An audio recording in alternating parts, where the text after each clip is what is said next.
Guys আসসালামু আলাইকুম, আপনারা কেঙ্কা আছেন? তো গাইস আপনি করো আগের ভিডিওত শাপলার বিল দেখাসনু। আজকে আপনি করো কেনা শাপলার বিলের আশপাশে যে প্রাকৃতিক দৃশ্যগুলো আছে সেগুলো আপনি করো কেনা দেখামো।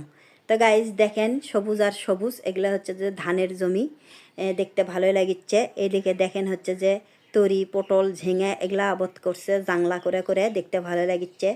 এদিকে দেখেন সবুজের মধ্যে সাদা সাদা বক উড়ে বেড়াচ্ছে, কেউ বসে আছে। বকগুলো আমরা সেই ছোটোবেলার দেখোসনু, এখন আর দেখতেই পারি না, তা আজকে দেখে খুবই ভালো লাগিচ্ছে।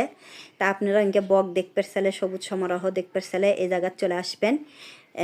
শাপলার বিলের পাশাপাশি আপনারা প্রাকৃতিক দৃশ্যও দেখতে পারবেন। তো গাইজ দেখেন সবুজ আর সবুজ, আমার মনটা ভরে গেল। আপনারা আসলে আপনাদেরও মন ভরে যাবে।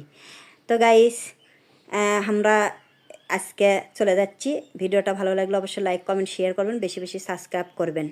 তো গাইস অন্য ভিডিওলে আরেকদিন হাজির হমো। আজ এ পর্যন্তই, আসি, টাটা বাই।